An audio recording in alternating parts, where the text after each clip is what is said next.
Oye, te habla tío Sabio Vega. This is Sabio Vega and you watching True Heel Hit a mi manera o pa' la calle.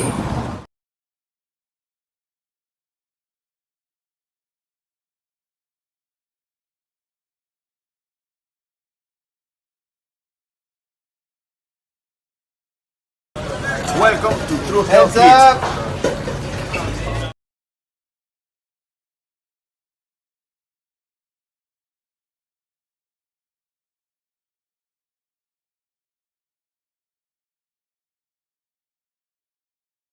Rob Van Dam, listening to True Heel Heat.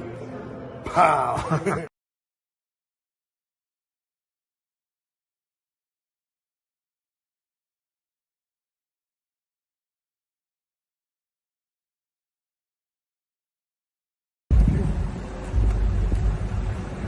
Yo, what up? You know what it is. It's your boy AJ Francis reporting to you live from New York City, the birthplace of hip-hop. And I'm telling you that I'm only tuned in with True Heel Heat Wrestling. Holla at me.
Hello, it is me, your True Heel Phenom, SP3. We are live on the True Heel Heat YouTube, Facebook, and Twitter for our WWE Money in the Bank and Worlds Collide preview, breaking down this Saturday big shows from Los Angeles, California.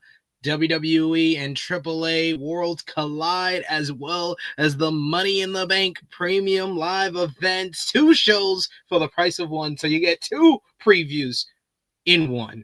And of course, I am joined. It's been at long last. She wasn't able to make us for our last pay-per-view preview. Had a lot of complaints in the chat. There was like, where's Maggie and how many panties is this event going to be? And here she is. You know her from Coexisting, as well as Fightful Overbooked. The one and only Maggie is back. How are you doing, Maggie? I'm doing really good. I have my protein bar here because, it's Friday. I just came back from work and everything. So, listen, I'm not going to show the picture, to, the lovely people. But, guys, you know that everyone has technical difficulties, correct? It's like, we use technology and technology hates us. Yes.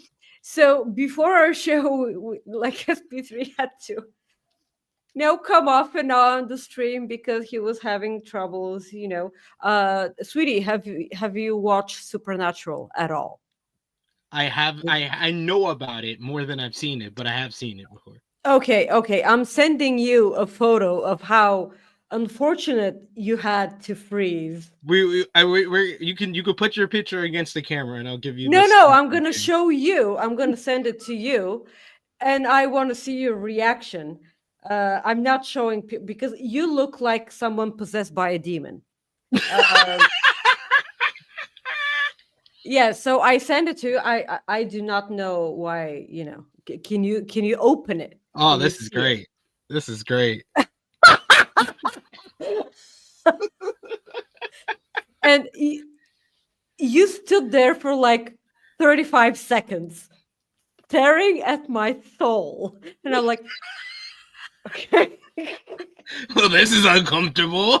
This is so uncomfortable. I hope you were having fun because I wasn't. Well, there you go. There you have it. But yes. Yes, I had some technical difficulties on in Don't the we all? weeds when I did a run-in earlier today, and then I had technical difficulties before we went live here. But that's why, you know, we do our pre-show meeting to get that all straight and fixed. So I think I'm good for now. But yes, thank you. If you are joining us live, we appreciate y'all for joining us live. Appreciate y'all if you're watching us on demand. Remember to show your appreciation back. The simplest way possible is by dropping a thumbs up on this video. You can also share this video with all your wrestling fans, friends, and family on all your favorite social media platforms. If you are new to the True Heel Heat YouTube channel, hit that subscribe button, hit the bell to stay notified for all the great content here. We got another jam-packed premium live event week where you get our preview on Friday, you get the flagship podcast tomorrow morning, and then on Sunday we'll be reviewing both shows from Saturday, Worlds Collide and Money in the Bank. So you get a full weekend of content for Money in the Bank and Worlds Collide weekend. So I appreciate y'all if you would hit the subscribe button if you haven't already. And of course, you could sound off in the live chat if you're with us live. If you're watching us on demand, you could comment down below. If you're with us live, we'll try to highlight as many of your comments as possible. But of course, if you're feeling generous, you want to give back to what we do here, you want to show your support to the True Heel Heat YouTube channel and our pay-per-view premium live event previews, you can do so with a super chat donation. Any dollar amount matters. It goes back to the contributors that you see on screen with us here. It goes a long way to keep the channel moving and growing. So we always appreciate that support. We already got in the chat with us a super chat donation from Dion Jenkins. Thank you so much, Dion, for the support. He says, "What's up, THH fam?" So how are you feeling, Maggie? We've missed you. We didn't get any of your thoughts on Double or Nothing. So it's been 2 weeks since then. You want to share your My panties? review? Yes, I will. Yeah, you're sure. How many panties was it?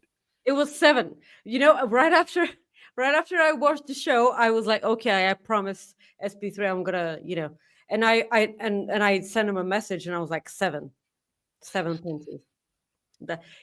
8 in the Tokyo Dome, but like 7. It was everything I thought it was gonna be.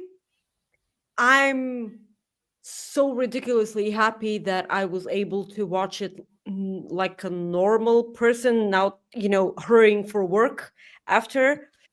I did watch the NXT pay-per-view premium live event before that because I knew that it was going to be something special, and I couldn't possibly be arsed to care about the NXT pay-per-view after watching that match. She's like, I'm gonna temper my expectations. I'm gonna watch this in like from regular quality to high-end quality. Yeah. So my entire life, I'm saving the best for last. And that's not a good mentality, people, because the universe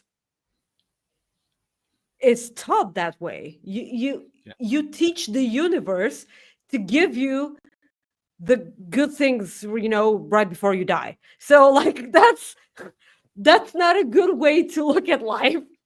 So please don't do that, because do you know? Okay, I'm sure I'm about to piss some people off. So when I eat pizza, I like fresh tomatoes on my pizza.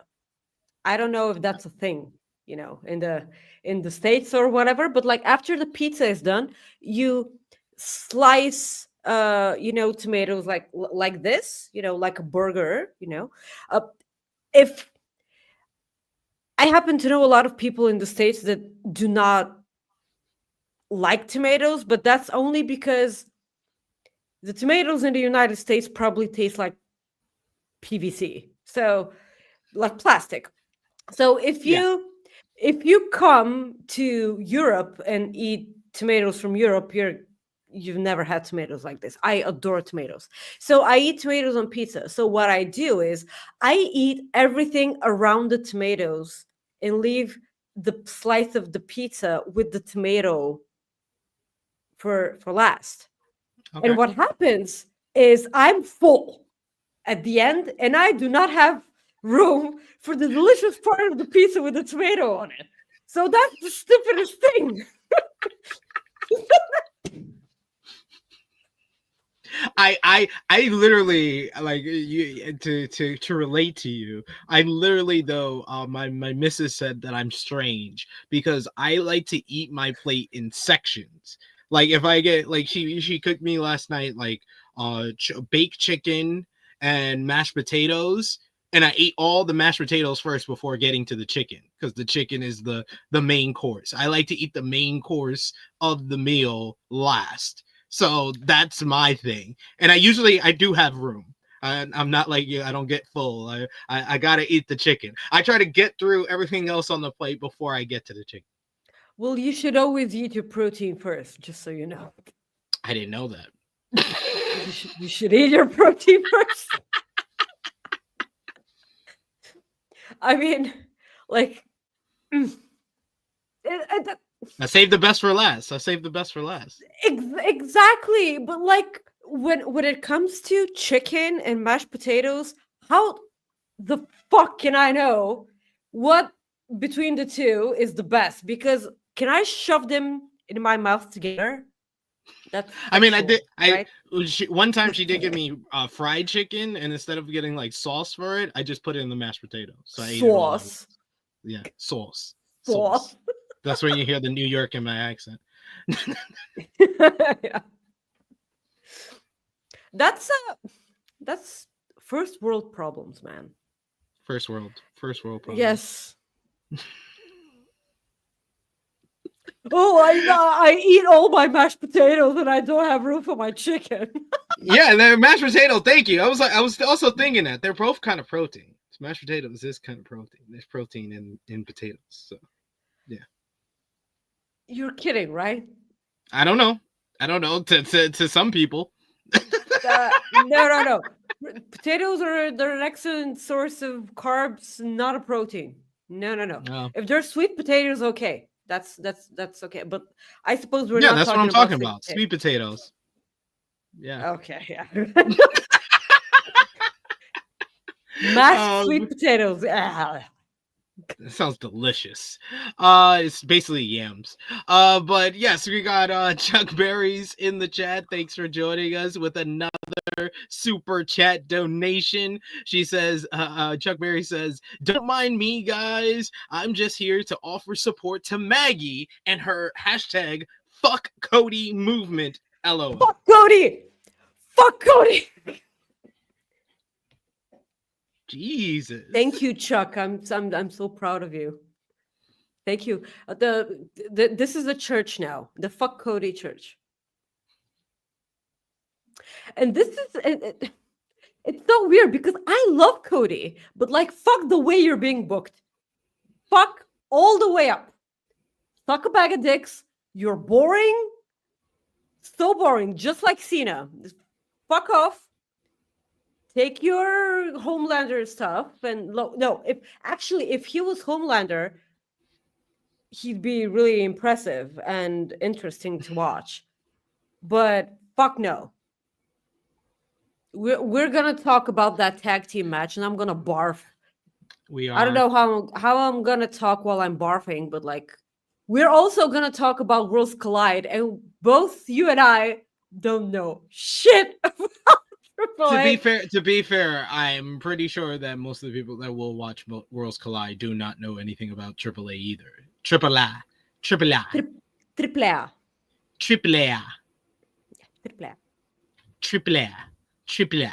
It's true. WWE's calling it AAA, so I'm calling it AAA. Well, yeah, AAA, it's fine, but it's like AAA. AAA. That's not what. It says. But thank you for the super chat donation, Chuck Berries. We also got Volup in the chat. Thank you so much for joining us. Who says, "Well, hope these two shows don't end up being two cheeks that mix up and two ass."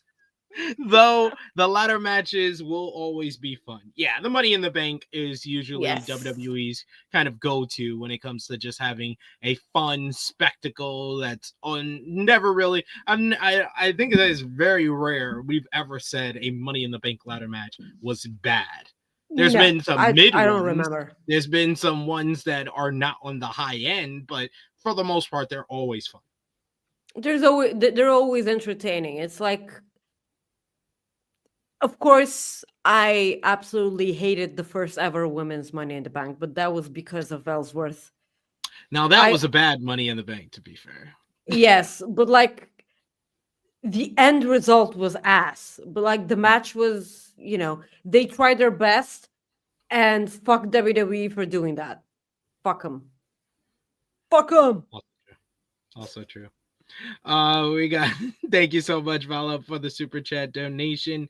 We also got Patrick Bell says the lady is right about Cody. If it wasn't for the casuals crowd, he's really an afterthought. Goddamn, will y'all stop? Come on, an afterthought. Hey, come on, I'm a lady, okay? Thank you, sweetie. Yeah, you are a lady. You are a lady. This is true. With That's some the only thing right about guns.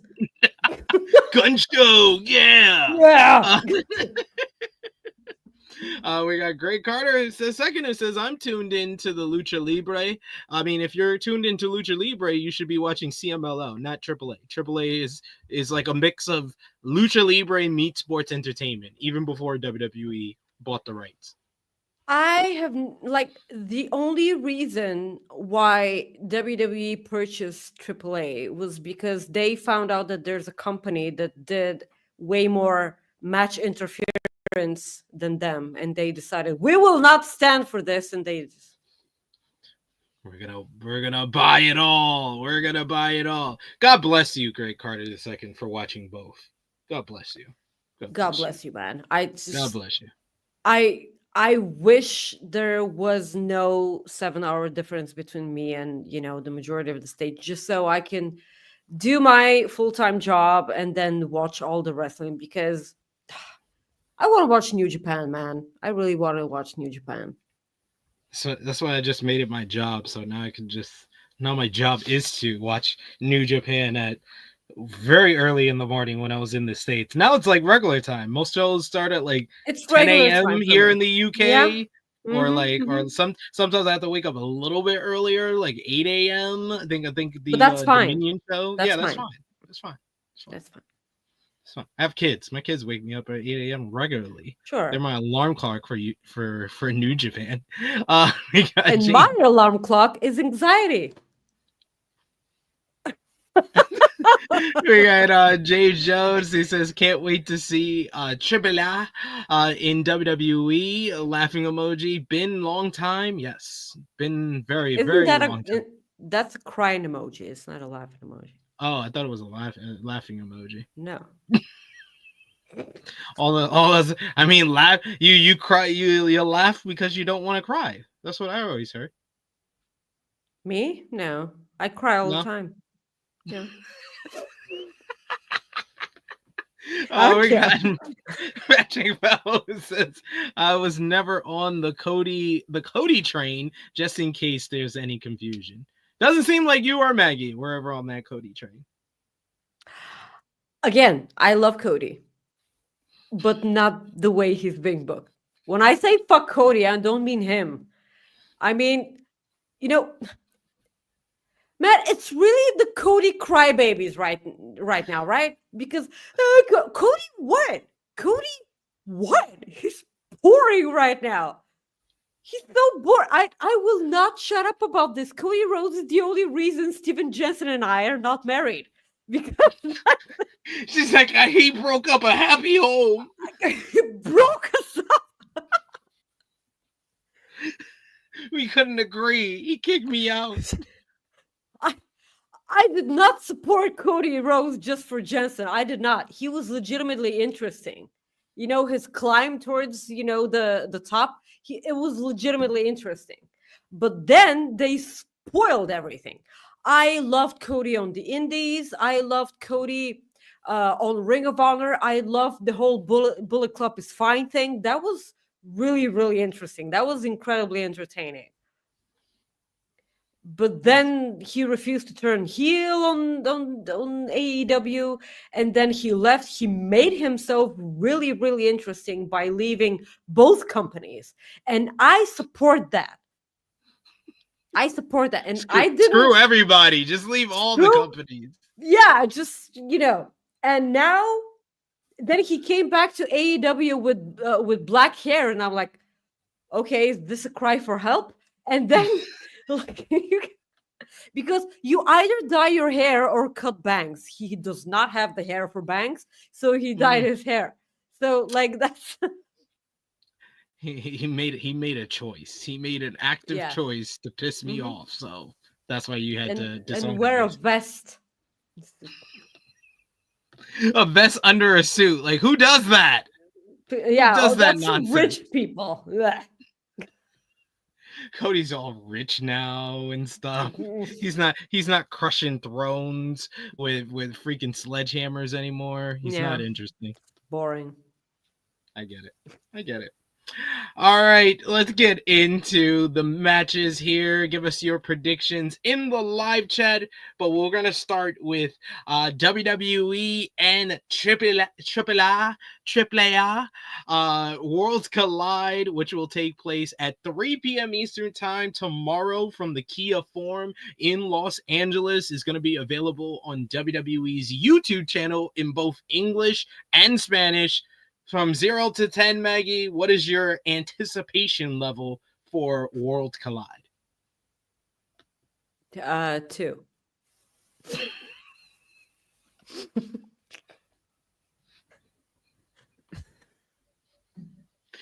Oh man, I was like, I'm like disappointed I asked. I'm so sorry. This is just me being incredibly grossly uneducated when it comes to AAA. That is the only reason. I have all the respect for all the wrestlers. You know, I hope that it's a good show. And see, Greg watches AAA. He follows AAA and CMLL and everything. So he's excited. I mean, they have given me zero reasons to care about this pay-per-view as a whole. Absolutely no. Because the person fighting for the AAA championship against Vikingo is Chad Gable, which that match is gonna hump on so many levels, by the way. Yes. It's gonna be incredibly good. But like, because of the El Grande Americano thing, that is the only reason. I appreciate the match. I'm definitely gonna fall in love with the match itself. But like, zero build. So that's why I'm a 2. Okay, that sounded really bad. I'm not a 2. Your attitude. Yes, I'm at a 2. We got RPG. Just it says anyway. AAA guys show up on WWE TV to hype the show. I mean, they have sort of. It's been very surface level type of build to this show. Yeah. Most of the build has happened on NXT for the NXT North American Championship matchup. We haven't really got any build for the other kind of matchup that includes NXT talent. And really the only part of the build for like the one of the trios matches was Legado del Fantasma doing a pre-tape vignette and the guys in the LWO trios matchup showing up in the crowd on NXT. And then most of the build, the match that has probably been built the most is the one like you just mentioned, which Rio del Vikingo versus Chad Gable. And to me though, I'm like, this was the obvious show to do El Grande Americano. Like I understand you. The gimmick right now is El Grande Americano wins his matches and Chad Gable doesn't. But it should definitely be Chad Gable in the Money in the Bank matchup and El Grande Americano on this show. I don't necessarily mind that it's not El Grande Americano because I think it's kind of tacky to him being part of that. It definitely is. It definitely Yeah, is. it's really but really that's bad. heat. That's heat, though. Okay, just because we're on the specific channel. That's what I love. I love True Heel Heat. And a fake luchador on the co-promotional show with a Mexican promotion. I think that just is a no-brainer. But that's not what they do here in this company. I'm actually glad it's Chad Gable. Okay. That's fair. That's fair. But yes, my anticipation level, I would go at a modest 5 out of 10. I think I'm right in the middle because in the middle of what? You're way higher. I'm in the middle. You're way low. I'm in the middle. I'm right smack down in the middle. I'm not overly excited for this show. Me higher. But I think that all the matches are going to be good on this show. Yes. So that's why I'm at a 5. I'm at a 5. Modest 5. There we go. Okay. We got Corey Michaels in the chat. Good to see you. He says, I don't know my anticipation level is because fuck numbers, but I'm curious what this whole thing is going to look like. Probably just a simple WWE presentation. It's definitely WWE presentation. Yeah. Like, it's not going to be a mixture of the two companies. No, let's not do that. I don't want to see. I mean, I already see. I got used to seeing ads in wrestling from watching some of those Triple Mania shows that used to have the camera pointing towards the big screen, and the big screen would just have ads all over it. So they'll be used to WWE style. Yeah, exactly. But let's talk about the second match that got the most build heading into tomorrow afternoon show, which will be for the NXT North American Championship. All Ego Ethan Page makes his first defense since beating Ricky Saints against AAA's Laredo Kid, SmackDown's Rey Fenix, and NXT's Javon Evans. Ethan Page defeated Ricky Saints on the May 27th edition of NXT, capturing the NXT North American Championship, and then tried to do a celebration on that show, but then he was interrupted by his former arch rival, Javon Evans, who announced that he would be getting the first shot at the North American Championship at Worlds Collide, but also said there was someone else who was getting an opportunity, introducing AAA's Laredo Kid, who's also a part of the TNA wrestling roster. He came out and he says that it's not just a triple threat, it's a fatal four-way, and it led to SmackDown's Rey Fenix showing up to announce that he will also be in this matchup. All three men came after Ethan Page. Ethan Page got a bit of revenge when Phoenix teamed up with Javon Evans to verse Legado del Fantasma on last week's SmackDown with Ethan Page on commentary. He cost them the matchup, causing Javon Evans to lose his SmackDown debut. They then had a North American title summit on this week's NXT, which Rey Fenix wasn't able to make due to travel issues, but Laredo Kid and Javon Evans were there. Sean Legacy came out, who will get the opportunity at the winner of this matchup on next week's NXT, and it led to the Vanity Project, the best faction in WWE, because we love Evolve here. Yes, we love C-level WWE shows.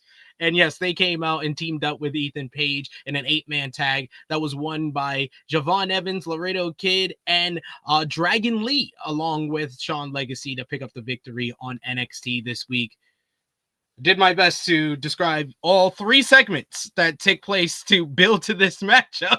Maggie, what do you think about how we got here and who wins this four-way? So you gave me just enough time to take a bite out of the protein bar and chew it and swallow it. So thank you. So what I liked about the initial segment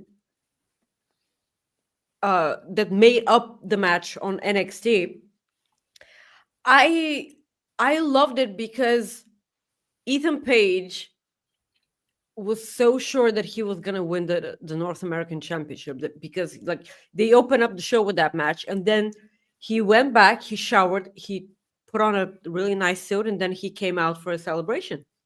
Yeah. And it was really good. I loved it. The way we got here, I feel like this whole thing was kind of forced. Yeah. A bit Definitely. the whole show a bit forced, because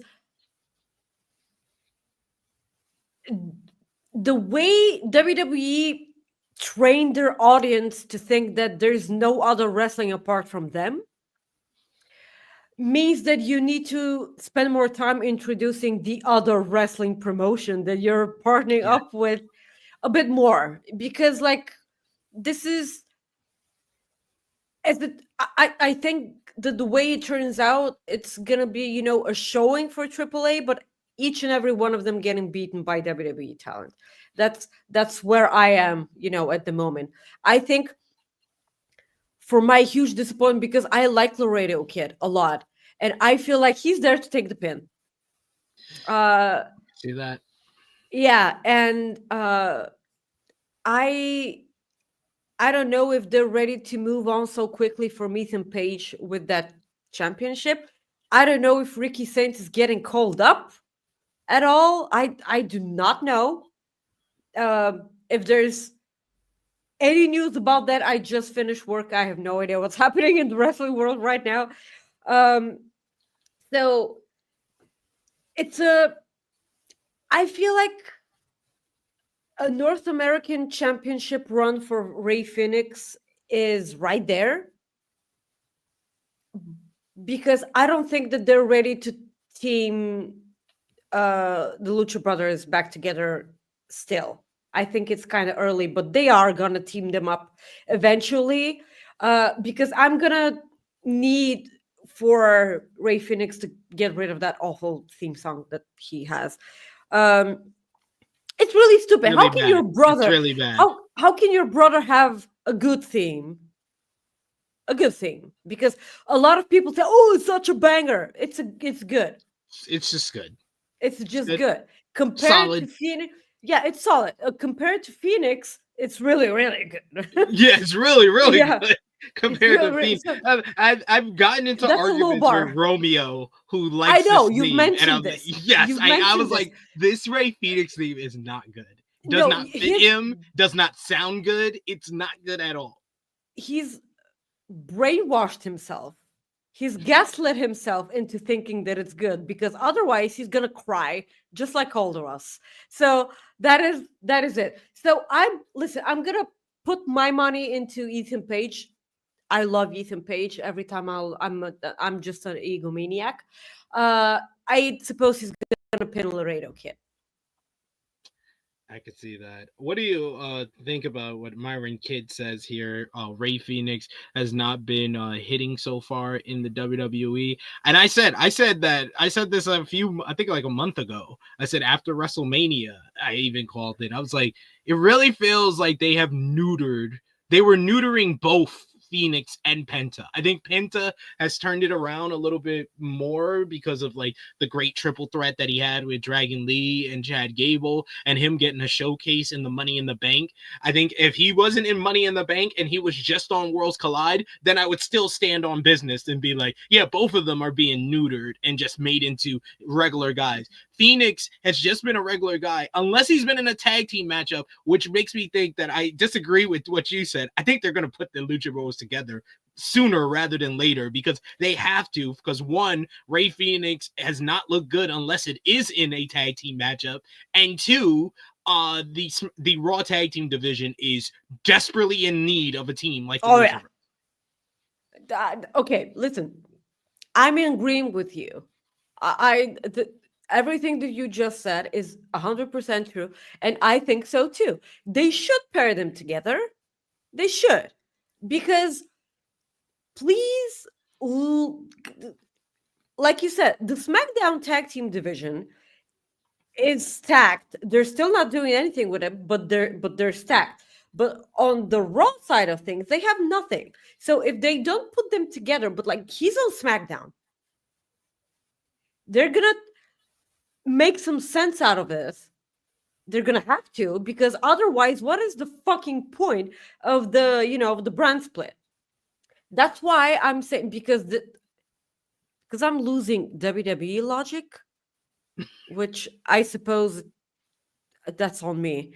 But like, That's your problem. that's my problem. He's like, Because pinpoint your problem there. Yeah, because there's the brand split, and I just suppose that they're gonna have to wait for a draft for them to make sense out of them teaming them together or something. But like, I know that they're just gonna put them together nonetheless. Just rip the band-aid, okay? Just do it. Let's have them together as a team, or anything. So you said that a couple of months ago with me on the stream also about Penta. The hyped up guy that loses all the time, because that's pretty much what happened. They gave him a win for the Money in the Bank because of one thing. And I'm so disgusted that I'm going to say this, because I do not support this. They just want to show a Mexican destroyer on a ladder. That's the only thing that they want to show us. And it's going to be really, really good. But if they think that this is the only reason why we want to watch Penta, that is fucking gross. Just Penta and Phoenix. Ew. Penta and Phoenix are so good together. They're a legitimate tag team, one of the best out there. Just put them together, okay? Just let's skip the shenanigans and just... Makes sense. It makes sense to me as well. And see, Marin Kid, I was giving you credit, and then you had to put this. He says, to be fair, Ray Phoenix theme greater than Selena Vega theme. That's like saying bad is greater than horrible, or a cold is better than having the shits. Like, that's basically what you're saying. They're both really bad. They're both really bad. It's bad to have a cold and have to stay in your bed, but it's worse to have the shits and be on the toilet all day. That's basically comparing Ray Phoenix theme to Zelina Vega. Zelina Vega's theme is the worst in WWE, but like Ray Phoenix, yeah, that's better than it. That's not saying much. See, all wrestling themes that begin with someone saying the wrestler's name, Zelina, Sammy Guevara. What? now they gave time to Toy Mello. Toy Mello. What?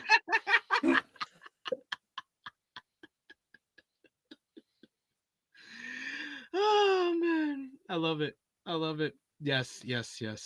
But I'm gonna go with, in this one, I'm gonna say Ethan Page retains. I think he retains here because you got Shawn Legacy waiting in the wings for Tuesday's NXT. It just makes sense to do Page versus Legacy, because Legacy is a guy that is a good babyface, and have him go against one of your top heels. That makes sense.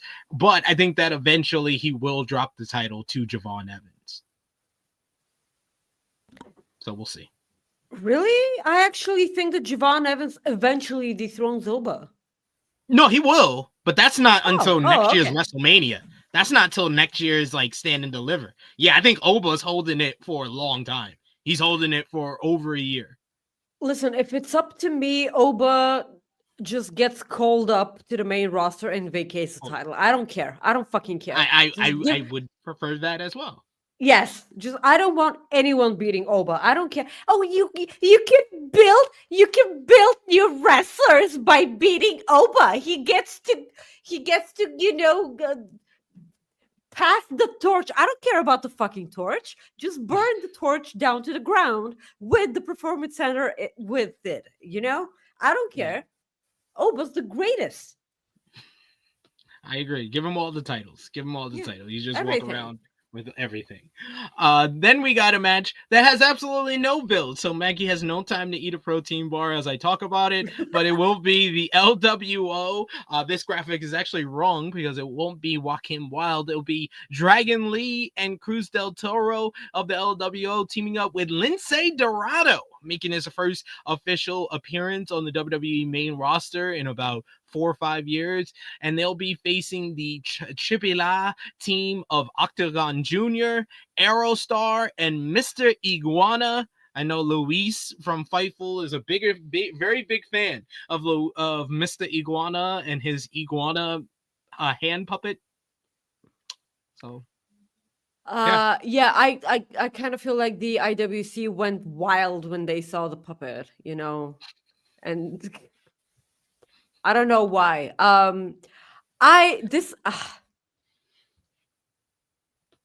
I'm familiar with Aerostar from his time in Lucha Underground. Underground, yes. Yeah, as the man from space, the man from the stars. I was following him then. Octagon Jr., I more know him from his TNA stuff with him and Laredo Kid as the Aztec Warriors. So I know him well. And Mr. Iguana, I only know him from the Triple Mania stuff that I've watched over the years. And of course, the babyface team, they're barely on WWE television, it seems like. Yes, LWO, they're all always losing. LWO is always losing on television. Are they going to lose here too? I mean, I think that I'm gonna go with the LWO winning, mainly because I think that Dragon Lee is the guy they're gonna want to push out of everybody in this matchup. Dragon Lee will get the win. I hope so, because I wrote for LWO. Okay, thank you, sweetie.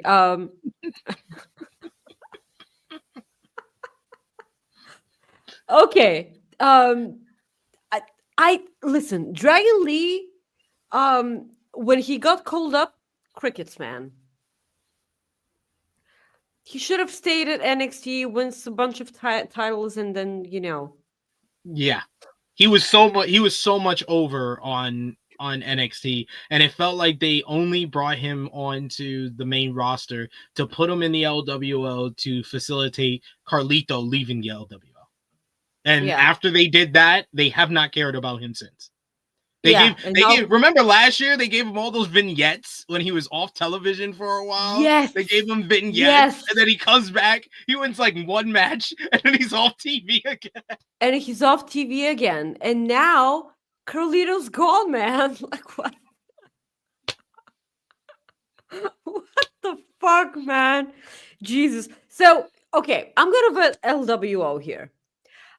Just a scoop, guys. If you watch Rob and I on Coexisting after our show, we're gonna have Luis on our show, because I was like, Rob, let's have Luis on the show. We're grossly incompetent about this. Please, let's have Luis on the show.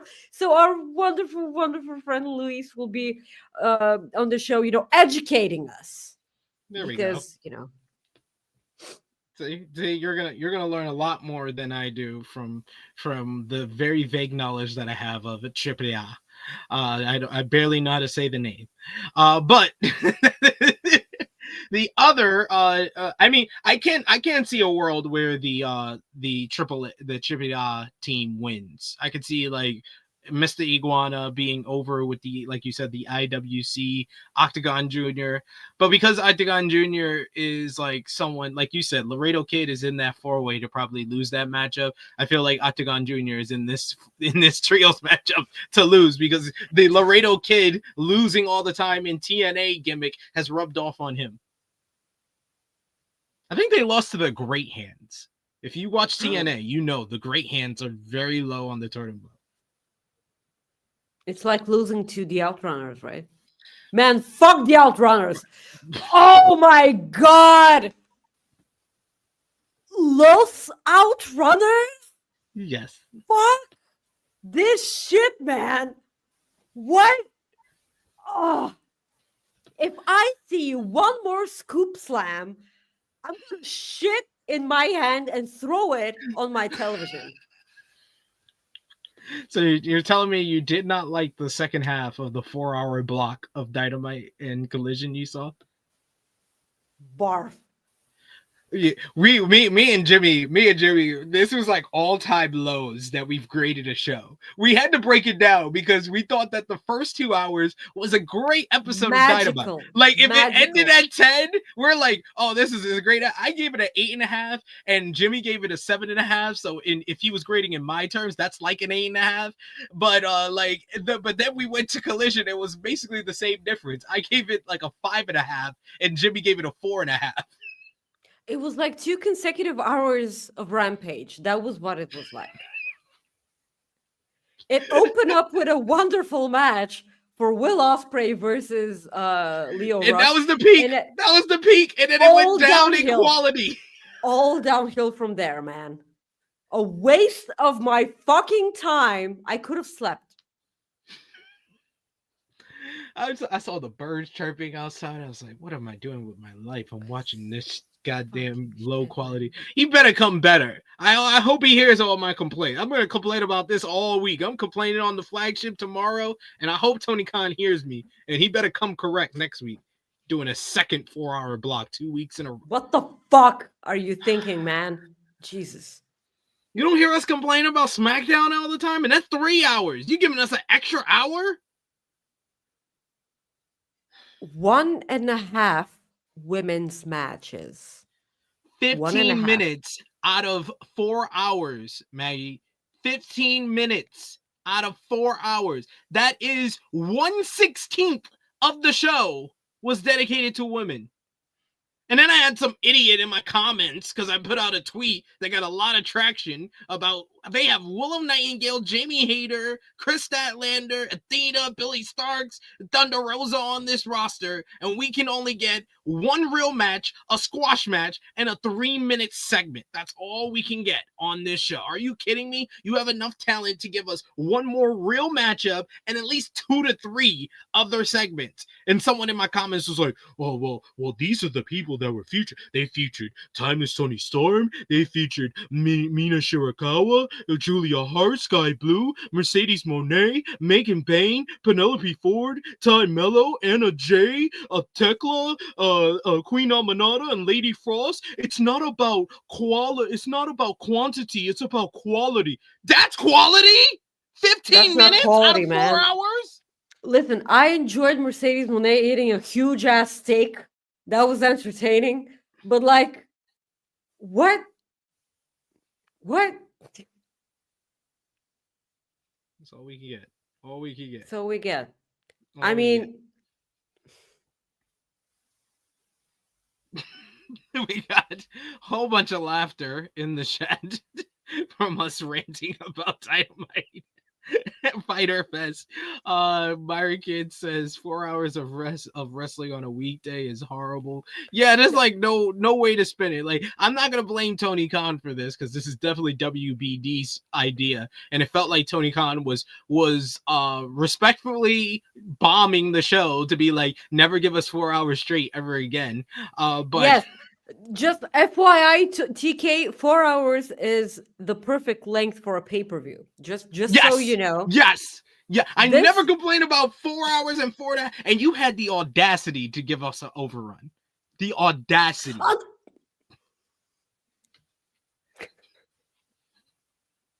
What? And I heard about all of the complaints for switching from one stream to another, and then people didn't even see the confrontation for Kenny Omega and Okada. Yeah, Jeremy that said is that yesterday. Yeah, that is a huge no. Hi, Clown Sweetie, thank you for joining us. Thank you for joining this TED Talk because SP3 and I have to. We're each other's therapists. Absolutely. And yes, I have a bachelor's degree in psychology, and fuck this shit, man, because that is not how you do it. It's not how you do it, sir. Not how you do it. Not you do it. I was like, I could just make one improvement. I was like, you should have put the Will Ospreay show at the end of the show, because at least then the quality would be going in the upswing. At least I know no one's going to be watching by that time, but you went Will Ospreay versus Lio Rush in a good match, then a great Hangman Adam Page promo, then a great confrontation with Jon Moxley and the Death Riders and Ospreay helping him, and then the quality went down. At least the quality would still went down those first like hour and 45 minutes, but then it would have went up with Ospreay and Lio Rush. So yeah, I mean, move some stuff around, man. Just they legitimately had 2 consecutive hours of Rampage after Dynamite. This is legitimately what it was like, and they literally gave us 2 Don Callis multi-man matches instead of one more women's match. It was like an episode of Dynamite and then a buy-in.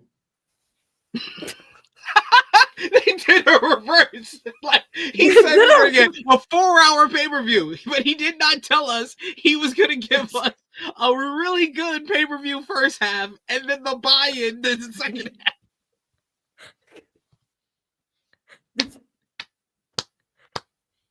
By the way, hi guys, this is the Worlds Collide Preview live event.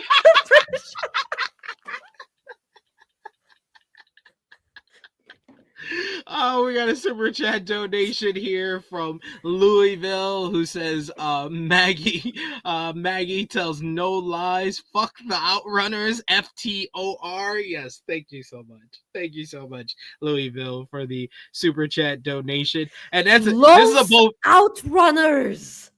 This is a bold-faced lie, Power Driver Finisher. I know you prefer AEW over Monday Night Raw, but he said it was much better than 2.5 hours of Raw. Raw this week was better than the 4-hour block of Fyter Fest. I never say that. The 2 hours of Dynamite Fyter Fest way better than Monday Night Raw. But 4 hours of Dynamite into a buy-in collision, Raw was better. Raw was better this week. Okay, just have in mind that we had DQs and interference on Raw this week.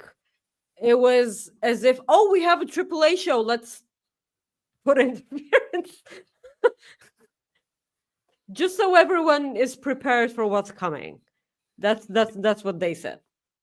The first 2 hours of Dynamite, of Fyter Fest, I'm just gonna call it Dynamite because Dynamite this week was superb, and then Collision happened, and everything got ruined. I was like, when you combine my numbers of the first 2 hours being 8.5, the second 2 hours being a 5.5, that is you combine it in one, that's 14 divided by 2, that's a 7 show. This week's Raw was a 7.5. Thus, Raw won. Raw won the week. Sorry, that's how math goes. I'm sorry, that's how math goes when you combine 2 shows into one. But let's talk about the rest of the shows we're supposed to be talking about. We got another trios matchup as Legado del Fantasma, Santos Escobar and Los Garza, Berto and Angel will face the AAA team of Elio D, Dr. Wagner Jr., Psycho Clown, and Pagano. Pagano and Psycho Clown, I know for sure, are arch nemesis. So I know there was a lot of AAA fans who were very upset to see them on the same team, but here they are. Legado del Fantasma set up this matchup because there's been issues and dissension within Legado del Fantasma after a series of losses. Berto getting the ire of Santos Escobar led to him becoming disgruntled against the team and leaving. So Legado had a meeting of the minds at Santos' home, and Santos said that he got them a big match at Worlds Collide where they will face 3 of the best from AAA. And here we are in this matchup. This should be a lot of fun, and I think that the WWE crowds are going to love Elio de Dr. Wagner Jr., who was a top star for Pro Wrestling Noah and former GAC heavyweight champion. Maggie, what do you think? Who do you think wins this one? I'm bummed out that Los Garza are kind of considered like an afterthought on SmackDown. They have been interesting lately when they're teasing dissension in the team, and it's really sad that something like this has to happen in order for us to, care. Because I loved everything about about them and the Tony D family, the Tony D'Angelo family and NXT, what they did. That was so good, man. Santos Escobar with Tony D was so good. But I don't know if the problems that they've had in Legado are going to get in the way of them winning the match.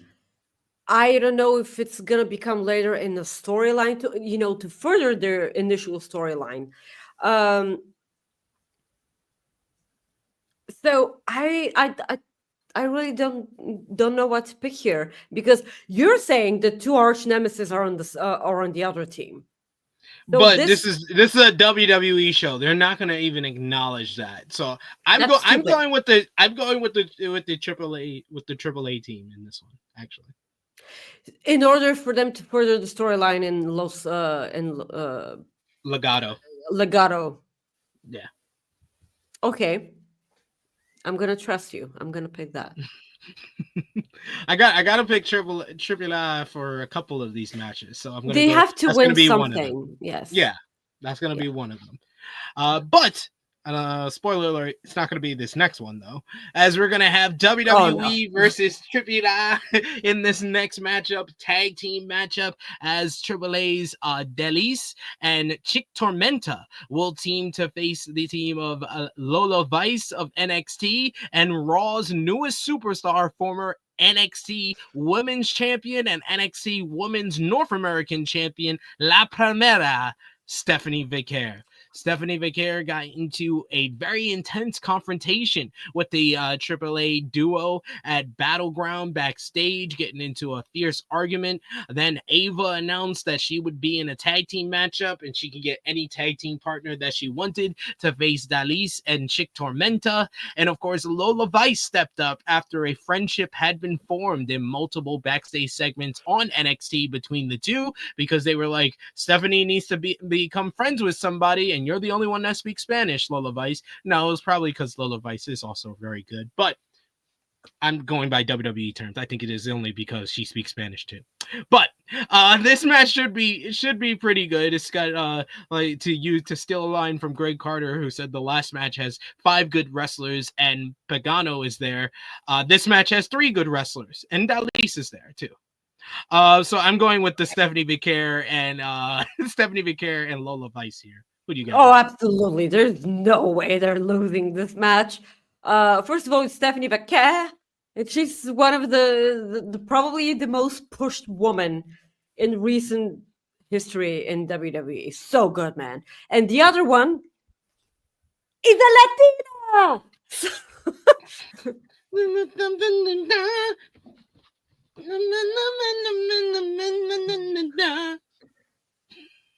That's our song. So that's so good. All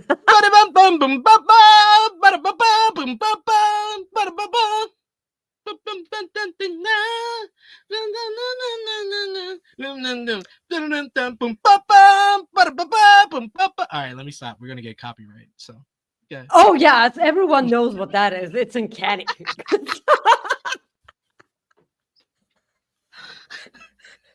I mean, it's as if I'm listening to the original song, right?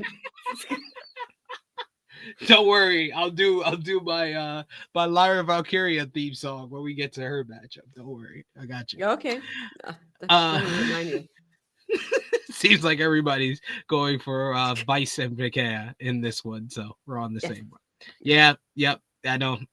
2 on point. Just have me do not words to everybody's theme song. It's gonna get copyright immediately. But then we got the match everybody's looking forward to, probably the draw of this whole show, as it's going to be for the AAA Mega Campeón, El Hijo del Vikingo, defending against Chad Gable. We had them, Chad Gable's best friend, El Grande Americano, got into a confrontation with Vikingo at WrestleMania 41 following the announcement that WWE was acquiring AAA. He got into the confrontation, kicked him in the face, almost cost him his matchup, but El Grande was able to pick up the victory. They once again had a confrontation after this match was announced on Monday Night Raw, where Vikingo did cost Chad Gable his Money in the Bank qualifying matchup against Penta, with also Dragon Lee was part of that matchup. And then Vikingo picked up a huge victory just last weekend over Alberto El Patron. First time ever we knew that was going to happen. It's not like WWE announced that it was going to happen way before events. No, they wouldn't do something like that. But yes, this will be for the AAA Mega Champion. Big matchup here, and two of the best, probably the best wrestler from AAA, one of the most underrated wrestlers in WWE today in Chad Gable. What do you think about this matchup? What do you think how you got here, and who wins on Saturday? The way we got here, I'm just gonna repeat what I said from in the beginning of the show. I'm glad that it's not El Grande Americano here. I'm really glad it's Chad Gable. It's because of course, first of all, let me just start up by saying Vikingo is absolutely retaining his championship here. This has the potential to be the match of the year candidate. And you don't need to, big man dog, sweetie. Can't lie that one's a banger. You don't have to lie. Everyone knows that this is gonna be an absolute banger.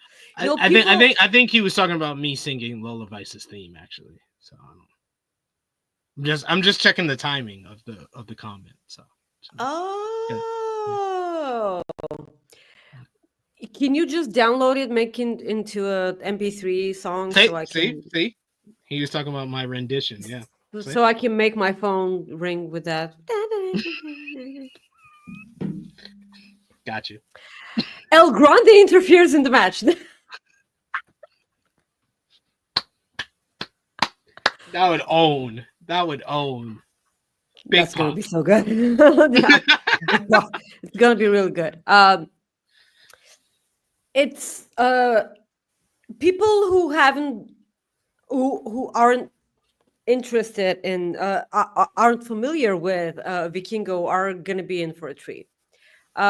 Never forget that we got Vikingo versus Kenny Omega. Never forget that. I would never forget that. My washing machine would never forget that too. So it was really good. So this match is a low-key panty banger. So really good. Vikingo for the win. I'm also going with Vikingo for the win. If this was El Grande Americano, you want the real heat? Have it El Grande Americano beat Vikingo at Worlds Collide. That would have been awesome. But it's Chad Gable. Chad Gable never wins, so it's definitely Vikingo for the win. But I agree. This is gonna probably steal the show on either show. I think the next two matches combined are probably gonna be the best matches on each show, with this one on the Worlds Collide show. And then when we get into Money in the Bank, the first match we're gonna discuss, probably gonna steal that show. But before we get into that, let's hear what the chat thinks, as well as what you think. 0 to 10, what is your anticipation level for tomorrow night's Money in the Bank premium live? I'm always excited for Money in the Bank, but this year is kind of a but I don't think I've ever voiced my my opinion when it comes to Money in the Bank, because somehow I'm always hyped about Money in the Bank before the show starts.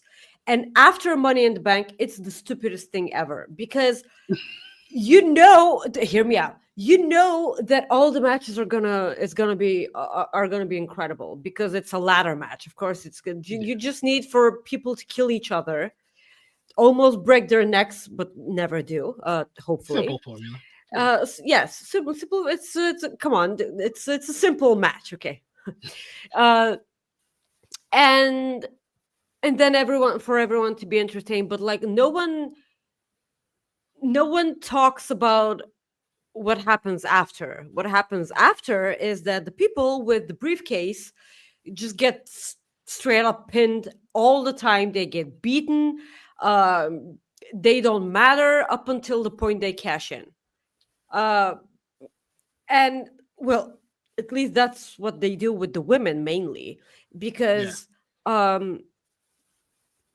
and not to mention that the women like hardly hold on to the Money in the Bank briefcase. Thank God for Tiffany Stratton and Carmella initially, but like they only did that because they did Carmella so dirty with that whole, initial win of the briefcase. So I'm really bummed out because I'm cheering for someone to win Money in the Bank, and I somehow never think about the fact that they're gonna get pinned for months and months to come because they're protected. They have a Money in the Bank briefcase, and that just sucks, man.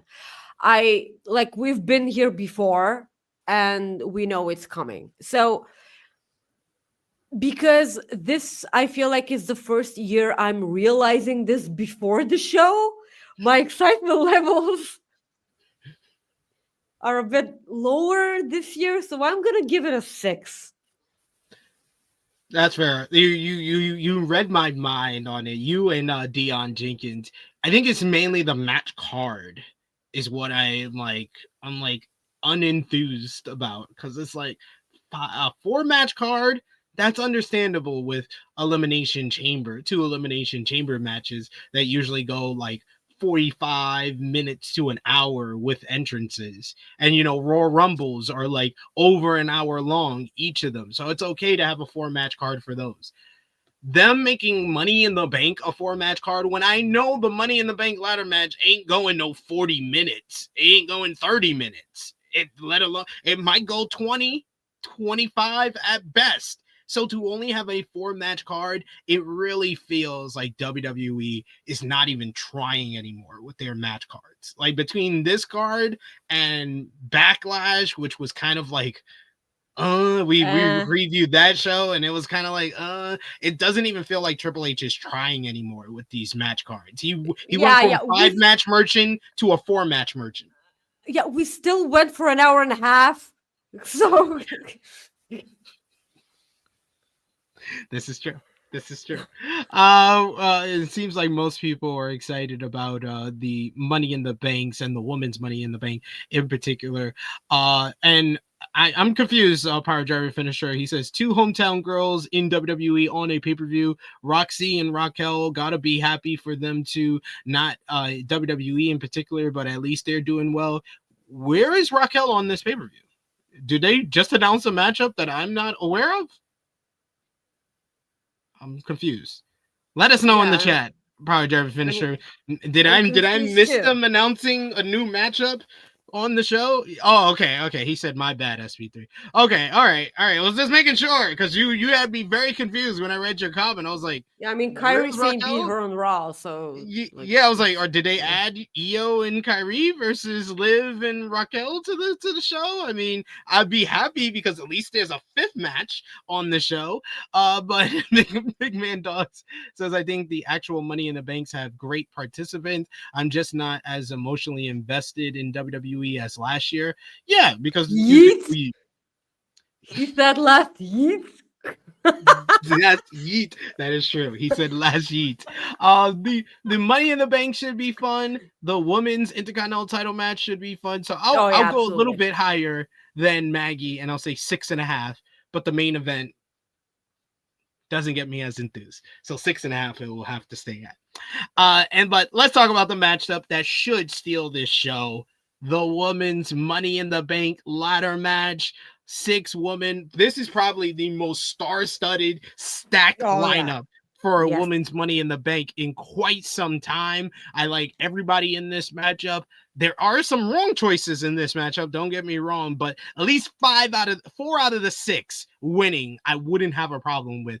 But it's going to be from Monday Night Raw, Stephanie Vikingo, who picked up the victory over Ivy Nile and Liv Morgan this past Monday. You got from SmackDown, Alexa Bliss, who picked up a win a couple of weeks back against Chelsea Green and Michin. Roxanne Perez from Monday Night Raw, one of the other newest members of the roster, who picked up a big-time win over Becky Lynch and Natalya. You got from SmackDown, Naomi, who picked up a huge win over her WrestleMania opponent, Jade Cargill and Nia Jax. You got Rhea Ripley from Monday Night Raw, who picked up a win over Kairi Sane and Zoe Stark. And finally, from SmackDown, the newest member of the SmackDown roster, Julia, who picked up the win over Zelina Vega and Charlotte Flair. Like I said, 4 out of the 6 winning, I would not have a problem for. This is why this is one of the more unpredictable women's Money in the Banks that they've had before. I think like the last couple of women's Money in the Bank, you kind of could see, or like do like basically elimination and subtraction, you could see who was going to win. Like last year, I think it was pretty obvious Tiffany Stratton was going to win. 2 years ago, it was probably like Io Sky and then like an oddball pick out there that was going to win, and Io ended up winning that one. I think like the last time it was this unpredictable was probably Liv Morgan in 2022, but this lineup so much better than 3 years ago anyway. But Maggie, what do you think about the lineup for this matchup and who wins on Saturday? I'm ridiculously looking forward to this match. I think that they almost can help themselves but to do a Mommy in the Bank briefcase. That was one of my wrong choices. Rhea Ripley does not need this Money in the Bank briefcase at all. No, she does not need that whatsoever. But there's one specific person that sticks out like a sore thumb, and she absolutely is what she's doing right now.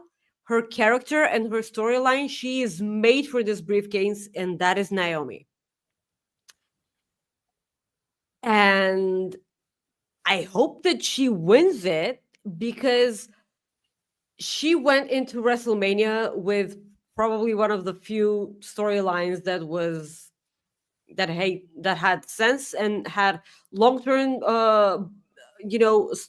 booking, and way before WrestleMania, and it was correctly booked.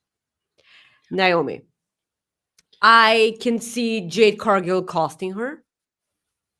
I can see that. I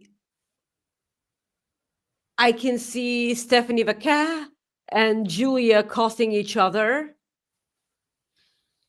I can see Roxanne Perez actually winning this Money in the Bank briefcase and taunting Liv Morgan with it.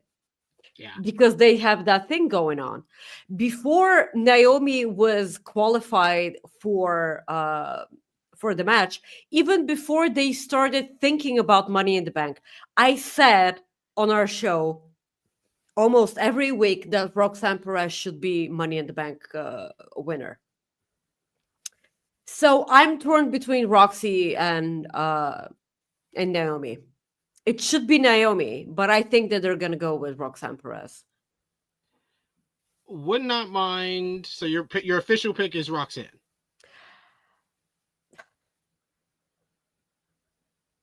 I don't know if I want to go with my heart or my brain, man. It's so stupid. So my heart says Naomi because she should, but my brain goes to Roxanne because it's WWE and that's their logic. Yeah, I think I'm similar to you, but with different people. My heart is probably Naomi, because I said it before. I've said it in a clip that went on social media. I got a lot of heat because I said that Naomi is the best character in WWE's women's division.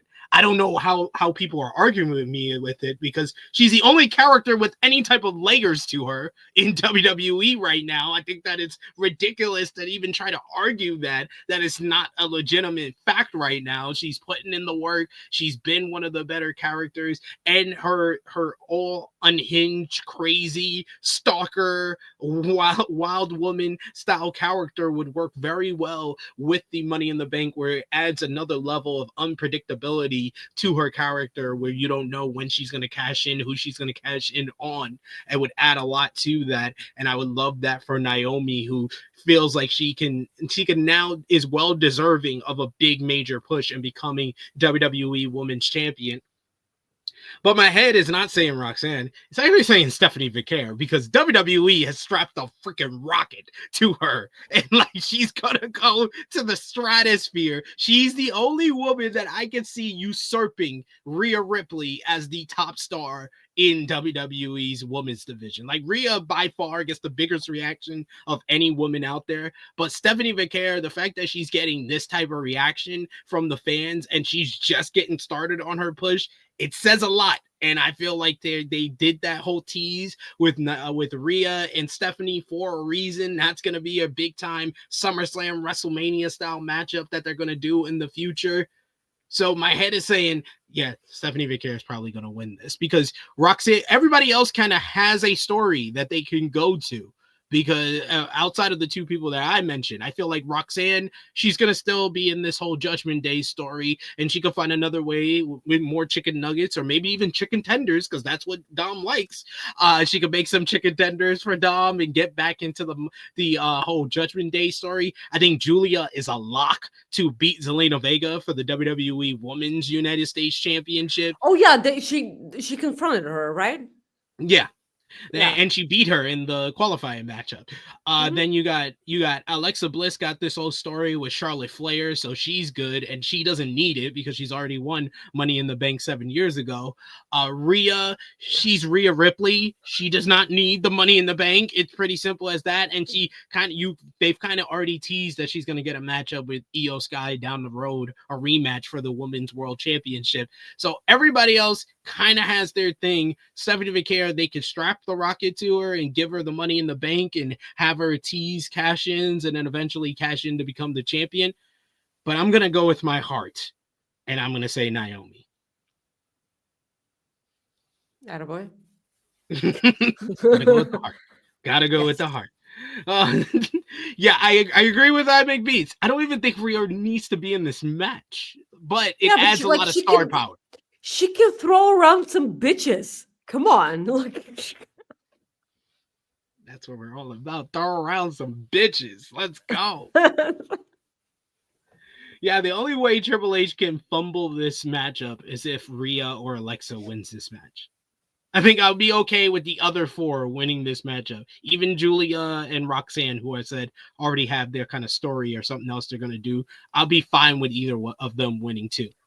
Listen, they haven't even mentioned the Charlotte thing as of late when it comes to Alexa. So what I would definitely not mind if the lights go out in the middle of the match and then go out and the White Six carry Alexa Bliss away. Like, we gotta carry her away. We gotta take you away here. Yes, Corey Michaels says, I want Naomi, Julia, or Steph. Yeah, I think Julia, she's gonna win that US championship and then have some drop people on their head bangers with Jordan Grace when she gets called up. Oh, fucking yes. It's gonna be so great. Good. Gonna be great. But this is the match that everybody is looking forward to the most by far. So good. And why? Because the men's money in the bank lineup is not as interesting. Because on the men's Money in the Bank side, we got some people that are going to be great in a ladder match, like Andrade, who won the Money in the Bank qualifier against Jacob Fatu and Carlito, and what was a great match. You also got Penta from Monday Night Raw, who picked up a win over Chad Gable and Dragon Lee in an awesome match, probably the best of all these qualifying matchups for the men or the women. LA Knight, from Friday Night SmackDown, who picked up a win over Shinsuke Nakamura and Aleister Black to qualify. Solo Sikoa, who picked up a win over Jimmy Uso and Rey Fenix to qualify. El Grande Americano, who picked up the last and final qualifying spot by beating CM Punk and AJ Styles on Monday Night Raw this week. And Seth freaking Rollins, who picked up a win over Finn Balor and Sami Zayn to qualify for the Money in the Bank ladder match.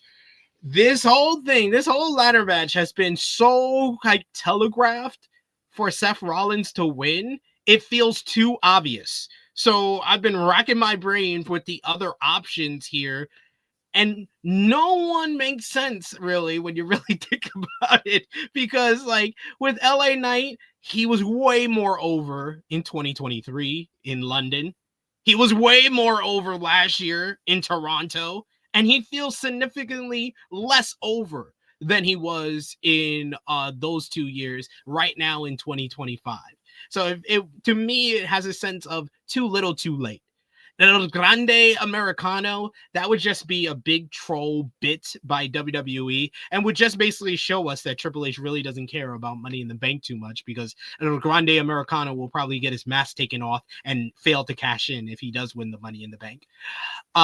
You got Solo Sikoa, who a lot of people don't like and didn't like him in the main event scene this time last year, so I don't know if they're going to like him winning Money in the Bank. I love Solo. I love you, Solo, because he's hilarious, and him and Jacob Fatu and JC Mateo has the best story on Friday Night SmackDown right now. Not saying much, I know, but it is the best story on SmackDown right now. Andrade. JC Mateo. Andrade has the least amount of odds to win this in the betting odds, and that's for good reason, because they haven't cared about Andrade. He's had like 5 or 6 matches this entire year in 2025. Penta, it feels too much too soon if he would win Money in the Bank. So out of all those options, yes, Seth Rollins would seem like the odds-on favorite, because that the briefcase gives him the power. It pays off all the build with Bronson Reed, Braun Breaker, and Paul Heyman and everything else, and he can instantly, he's the type of guy, he can win this Money in the Bank, cash in later in the show in the main event, and make that main event a little bit more interesting by him cashing in during that main event. I would actually be down for that. Or him cashing in during the Gunther and Jey Uso World Heavyweight Championship match, either or. But, like I said, that feels too obvious. But we have to think about WWE, Maggie. WWE is known for one thing. They always miss the boat. They always miss the boat by 1 year on guys. That's why LA Knight's going to win. Because he was way more over in 2023. He was way more over last year. And, of course, it would be WWE who would be like, you know what? This is the year we're giving it to him. So I'm going with LA Knight. I'm torn, because I in no way actually do I think that Seth Rollins is winning, because I'm 100% sure that CM Punk is costing him that briefcase. I'm so sure that this is the way they're going, because like he stomped everyone at the end of Raw. There's no way Punk lets that happen. And by the way, tell me, because okay, I'm gonna get a lot of hate for that. First of all, let me start off by saying I like CM Punk, but he's really dumb. He's the big old dummy. For someone that always says that tells the truth and is smarter than the rest, you're just a big old dummy. So you decide to stay in the back while your arch nemesis is competing for a Money in the Bank qualifier, in a Money in the Bank qualifier, and decide to attack after he's already qualified. Where were you? It's a no disqualification match, you fucking dickhead. So just go outside and just cost him the match, and so he doesn't qualify. Makes sense. Makes sense to me. Help Sammy. Like, why was he there to help Sammy?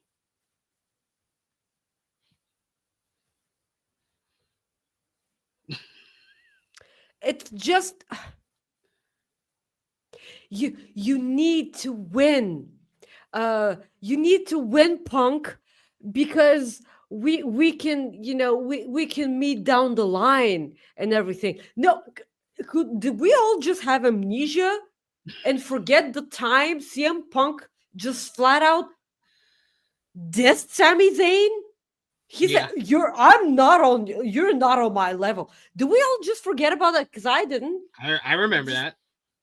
Yeah, it's real. And they shook hands and everything, as if that never happened. I'm like, am I in a parallel universe where that didn't happen? It's stupid. So listen, I kind of feel like WWE are gonna put the briefcase in El Grande Americano just because it's them. Yeah. Just because it's them. It's either him or LA Knight. I will have zero problem if Andrade wins this, by the way, because I kind of feel like he needs something. And if he gets the Money in the Bank briefcase, I don't think that he's cashing successfully. But on the other hand, neither is LA Knight. So yes, it's true. That's also true. That's also true. So in none of these scenarios is the cash-in going to be a successful one. While with the women, I hope it's a successful one because Naomi deserves that, Yeah. Yes. Yeah, this is true. We got Chuck Berries who says, after hearing you guys talk, something tells me that Sammy will be turning heel very soon. I mean, they're basically teasing it and sowing the seeds with the Karrion Kross. With the Karrion Kross thing, yes. Stuff. Karrion Kross is wonderful, by the way. Yeah, should be in this match, but can't do that. Can't do that. El Grande Americano, not like he's in 2 matches on the damn night. Come on, ridiculous. Corey Michaels says, I like how Sammy is being to Punk somewhat similar to what Ospreay is to Paige in AEW. I don't like that. I don't like them biting off of AEW. Do not make that comparison. Yeah, please don't. I get why you're saying it because it's right there. But do not, no. Just don't. Sweetie, I love you. Just don't do that. Please don't do that. Dion says LA can win the briefcase and hold it for a while. They can build him back up. I would love to think that, but it's WWE. So and they're gonna make him lose a bunch of matches. Yeah. Like I said right before, they very rarely build someone up with the Money in the Bank briefcase. Like a lot of people tend to forget, like Damian Priest was like losing to all the stars when he was holding the Money in the Bank briefcase. Exactly. And then they used the Money in the Bank briefcase as a freaking plot device last year with Drew McIntyre. Yeah. Great Card in second says LA wins in LA. They're not passing up on that commentary line. Yeah, that's another reason why LA Knight's gonna probably win, because it's in LA. Moments, not moment maker. It's about the moments, man. It's about the moment. This is what we do. You know, we had a hell of a moment tonight, and we got the live gate record for Los Angeles and the N2 Dome live event. And this is what we do. This is just what we do. You know, we love to make moments. This business. This business. We got ANJ Network says, don't see Seth winning because of the enemy factor, but I'm sure that leads to me to believe he might. And when he does, shit goes downhill from that point to me.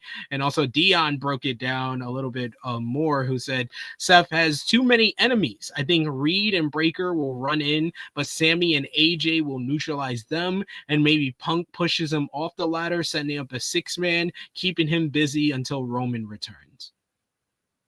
All of that makes sense to me. Yes. All of that makes sense. Yes.